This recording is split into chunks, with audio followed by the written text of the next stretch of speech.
कॉर्बिस।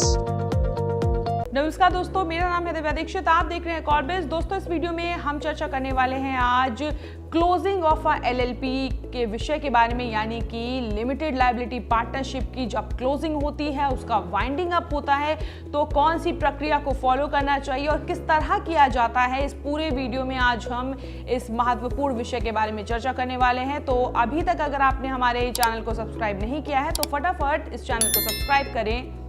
Closing a LLP limited liability partnership section 63, 64, 65 of LLP act 2008 govern करता है winding up process को LLP के, और इसके साथ ही इस प्रोसेस में क्या होता है, जितने भी असेट होते हैं कंपनी के वो डिस्पोज्ड ऑफ होते हैं और लायबिलिटीज को मीट किया जाता है, और कुछ भी सरप्लस इनकम बचती है वो सारी ओनर्स के बीच, यानी कि जितने पार्टनर्स हैं, जितने लोग हैं, उनके बीच डिस्ट्रीब्यूट कर दी जाती है। और देखिए, वाइंडिंग अप का प्रोसेस में क्या होता है, दो तरह से वाइंडिंग अप होती है। एक तो वॉलंटरी बेसिस पे होती है और दूसरा होता है कंपलसरी बेसिस पे। वॉलंटरी बेसिस पे जब कंपनी खुद डिसाइड करती है कि अब उसे अपने ऑपरेशन बंद करने हैं, यानी कि अब एलएलपी को क्लोज करने का समय आ गया है, तो वो होता है वॉलंटरी बेसिस पे। और कंपलसरी बेसिस पे क्या होता है कि कंपलसरी उन्हें फोर्स किया जाता है कि अब आपको अपना ऑपरेशन रोकना है, और ये ट्रिब्यूनल की तरफ से होता है। तो वॉलंटरी वाइंडिंग अप तो आपको पता है बहुत ही क्लियर कट है, यानी कि अब पार्टनर्स डिसाइड कर चुके हैं कि उन्हें अपनी ऑपरेशन बंद करना है एलएलपी का, तो यहाँ पे वॉलंटरी क्लोजिंग हो जाती है। लेकिन कंपलसरी क्लोजिंग में जो कि ट्रिब्यूनल की तरफ से होती है, इसमें देखा जाता है कि किस बेसिस पे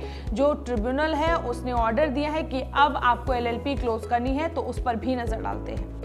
कंपलसरी वाइंडिंग अप, देखिए कंपलसरी वाइंडिंग अप में पहला जो पॉइंट है, उसमें जब एलएलपी डिसाइड करती है और ट्रिब्यूनल को नोटिस जारी करती है कि हमें अपनी एलएलपी क्लोज करनी है, तो वो वाइंडिंग अप हो जाता है ट्रिब्यूनल की तरफ से। अगर 6 महीने से ज्यादा जो नंबर ऑफ पार्टनर है एलएलपी के वो रिड्यूस हो चुके हैं बिलो 2, तो उस केस में कंपलसरी वाइंडिंग अप होती है।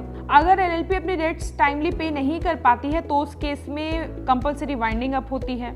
नेक्स्ट केस में अगर एलएलपी कंपलसरी क्लोज होती है अगर उसने कोई ऐसा एक्ट किया है अगेंस्ट दी सोवेरेनिटी या इंटीग्रिटी ऑफ इंडिया या फिर स्टेट, तो उस केस में कंपलसरी वाइंडिंग अप होती है। अगर एलएलपी ने कोई डिफॉल्ट की है फाइलिंग विद द रजिस्ट्रार या फिर टाइमली एनुअली रिटर्न उसने फाइल नहीं किया है, तो उस केस में भी वाइंडिंग अप होती है। और इसके साथ ही कि अब ट्रिब्यूनल डिसाइड कर ले और उसने एक ओपिनियन अपना दिखा दिया है एलएलपी को लेके कि अब एलएलपी को क्लोज होना ही चाहिए, तो उस केस में कंपलसरी वाइंडिंग अप होती है। Declaring the LLP as defunct, तो दोस्तों वाइंडिंग अप ऑफ एलएलपी की बात कर रहे हैं। देखिए, अगर कोई केस होता है कि एलएलपी अपना जो बिजनेस है उसका ऑपरेशन कंडक्ट नहीं कर रही है, 1 साल हो चुका है, तो अब उसने डिसाइड कर लिया है कि अब वो अपना जो बिजनेस है वो बंद करेगी। इसके साथ ही जो एलएलपी रजिस्ट्रार में उसका नाम दर्ज है उसको भी स्ट्राइक ऑफ कराएगी, यानी कि उस नाम को हटवाएगी।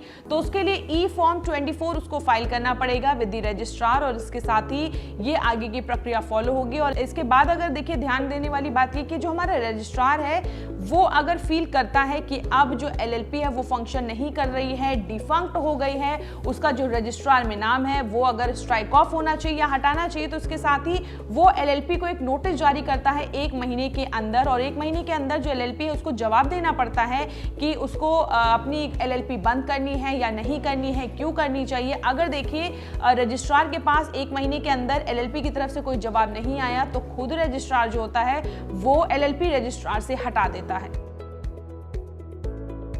तो दोस्तों फिलहाल इस वीडियो में इतना ही। जल्द मुलाकात करेंगे एक नए इंफॉर्मेटिव वीडियो के साथ। नमस्कार।